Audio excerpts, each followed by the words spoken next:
ये किरदार वोल्दिमीर ज़ेलेंस्की ने साल 2015 में निभाया था। तब शायद उन्हें अंदाजा भी नहीं था कि वो सच में यूक्रेन के राष्ट्रपति बन जाएंगे। साल 2019 में वोल्दिमीर ने राष्ट्रपति का चुनाव जीता। आइए जानते हैं कि आखिर कैसे वोल्दिमीर ने यूक्रेन की सत्ता हासिल की।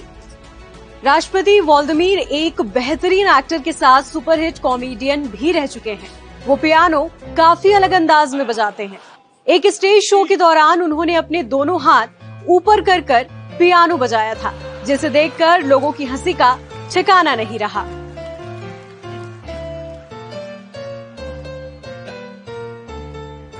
उन्नीस में यूक्रेन के किरीवई रीह में जन्मे वोल्दिमीर यहूदी परिवार से हैं। उन्हें रूसी और यूक्रेन दोनों ही भाषाएं आती हैं।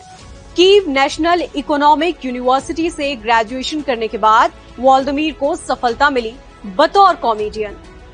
साल 1997 में वोल्दिमीर परफॉर्मेंस ग्रुप क्वार्टर 95 और कीवियन के फाइनल में नजर आए और साल 2003 में उन्होंने अपनी कॉमेडी टीम बनाई और टीवी प्रोडक्शन शुरू किया। इस कंपनी ने यूक्रेन के 1+1 नेटवर्क के लिए शो प्रोड्यूस किए। 2009 से 2012 तक फिल्मों में सफलता हासिल करने के बाद शुरू हुआ वोल्दिमीर का राजनीतिक सफर। 2014 यूक्रेन के लोगों के लिए काफी उथल पुथल भरा रहा, या यूं कह लीजिए कि इस साल से ही रूस और यूक्रेन के रिश्तों में दरार पड़ने लगी। साल 2014 में ही यूक्रेन के राष्ट्रपति विक्टर यानुकोविच को सत्ता से हटा दिया गया। वो हमेशा से रूस के समर्थक थे, जिसके बाद रूस ने क्रीमिया पर अपना कब्जा जमा लिया और यूक्रेन के डोनबास में विद्रोहियों को हथियार और पैसे देना शुरू कर दिया। इन सभी घटनाओं के मात्र एक साल के बाद political satire servant of the people 1+1 network पर शुरू हुआ, जिसने वोल्दिमीर को पॉपुलैरिटी दिलाई। इस सीरियल में वोल्दिमीर एक हिस्ट्री टीचर की भूमिका में नजर आए, जो बाद में राष्ट्रपति बन जाता है। वोल्दिमीर का ये किरदार टीवी तक ही नहीं रहा, बल्कि असल जिंदगी में भी सच साबित हो गया। वोल्दिमीर ने सर्वेंट ऑफ द पीपल नाम से ही अपनी पार्टी बना ली और 2019 का राष्ट्रपति चुनाव लड़ा। वोल्दिमीर ने 2019 के यूक्रेनियन राष्ट्रपति पेट्रो पोरोशेंको को चुनौती दी। खास बात तो ये रही, चुनाव जीतने के लिए वोल्दिमीर ने बहुत गंभीर मुद्दों पर कोई चर्चा या बहस का रास्ता नहीं अपनाया, बल्कि अपने कॉमेडियन फेस से लोगों के दिलों में जगह बनाई। फिर क्या था, वोल्दिमीर ने चुनाव में 73.2% वोट हासिल किए और 20 मई 2019 को यूक्रेन के 6वें राष्ट्रपति बन गए।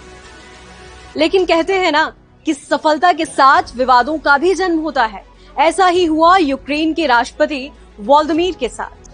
वोल्दिमीर का देश के लोगों से वादा था कि वो पॉलिटिक्स में अमीर लोगों के दबदबे को कम कर देंगे, लेकिन मीडिया टाइकून इहोर कोलोमोइस्की, जिसने चुनाव प्रचार के वक्त वोल्दिमीर का सपोर्ट किया था, उनके साथ दोस्ती को लेकर वोल्दिमीर काफी विवादों में रहे। 2021 में वोल्दिमीर पेंडोरा पेपर्स की वजह से विवादों में रहे। इन पेपर्स में दुनिया के अमीर लोगों के ब्लैक मनी के इन्फॉर्मेशन थी, जो लीक हो गई। इस पेपर में वोल्दिमीर का भी नाम था। बाद में वोल्दिमीर ने इस बात को नकारते हुए कहा कि वो और उनकी कंपनी से जुड़ा कोई भी व्यक्ति इस भ्रष्टाचार में शामिल नहीं है।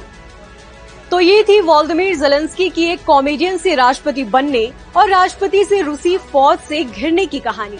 अब उनके सामने रूसी सेना से लड़ने या सरेंडर करने के अलावा शायद ही कोई तीसरा विकल्प बचा है।